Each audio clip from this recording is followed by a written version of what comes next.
Hey Bride Tribe! You are welcome back to the channel.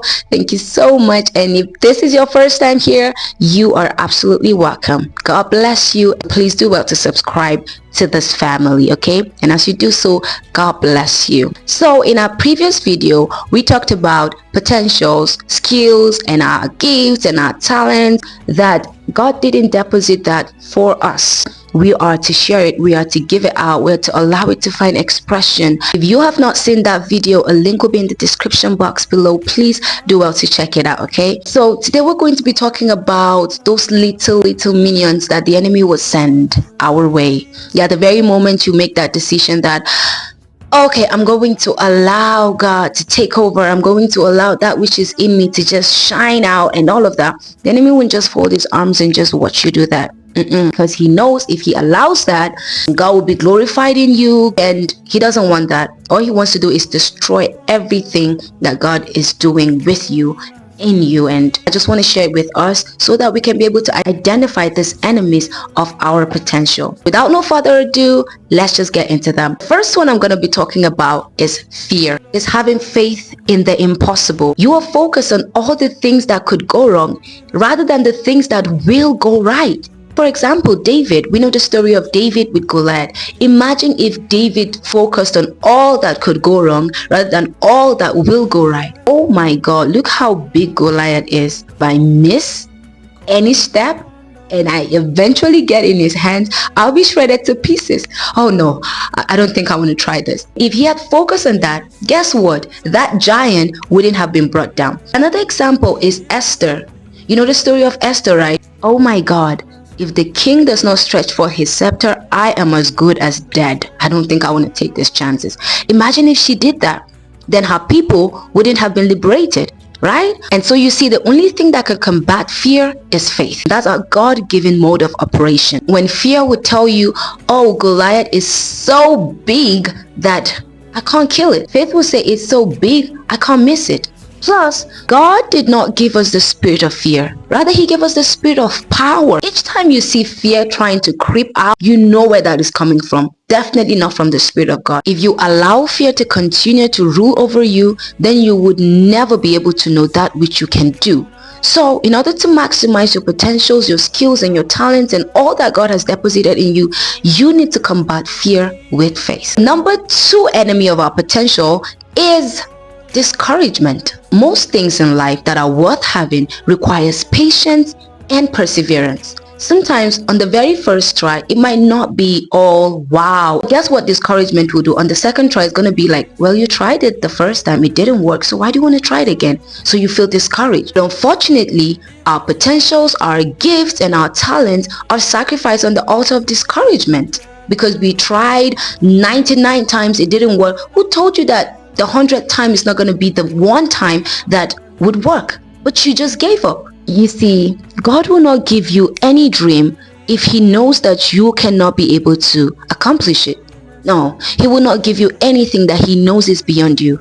God told Joshua 3 times, be strong and be courageous. Be strong and be of good courage. Be strong and be very courageous. He's trying to tell Joshua, you have courage inside of you. Don't allow discouragement to take over. He knows you have that talent. He knows you have that gift. He knows you have the abilities to be able to make that dream come true. So do not allow discouragement.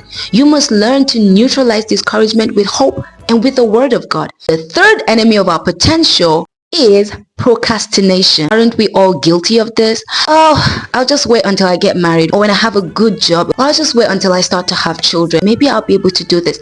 Procrastination. Procrastination kills our potential. And look at what Ecclesiastes chapter 11 verse 4 said. If you are waiting for the perfect opportunity, the perfect timing, then you would never be able to do anything. So do not wait until this happens or until that happens when you know that you should be doing it. And you know, most times procrastination grows out of discouragement. I've tried it and I've tried it and I've tried it, it's not working. Well, so we tend to give ourselves reasons and excuses why we shouldn't try it again.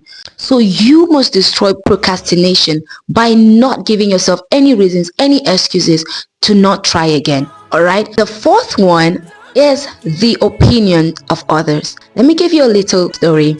So before the release of our anthem, if you've not listened to that song, well, you're missing out a lot. The link will be on the description box. Please do well to check it out, okay? And God bless you as you do so. First time I tried it in the studio, it was not really giving. So I decided to, forward the song to two people that are already in the music ministry. So I was like, let me hear their opinion about this. The first person that I forwarded it was not really, it was not it at all. Like, if I was actually looking for validation from people before I released that song, I tell you what, that was enough response for me to just say, Kira, this thing is not for you, just drop it. Okay, but the second person, he said to me, don't do this next time. And I was like, what do you mean? He said, be careful that you do not seek people's validation and opinion before you do something. And truth is, I was not really seeking opinion. I just really was looking for that. This is wrong. If you do it this way, it could work, And after he said that, then he said, okay, I think we should do this. We should do this. And I was like, oh, thank you so much. What am I trying to say? Forsaking your dreams and forsaking your gifts and your talent and your potentials because others said it's crazy, waste a lot of potential. Satan knows this so well. He would even come through, the people that we value the most, the people closest to us, because he knows that we value their opinion. So he will come through them to try to discourage us, and then we buy into it. And guess what?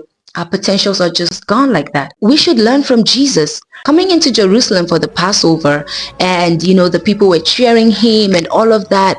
Guess what Jesus said? He does not need man's testimony to know man. He already knows what is inside of man. Imagine the very same people that were cheering and hailing him later on became the people that were shouting, crucify him, crucify him, crucify him.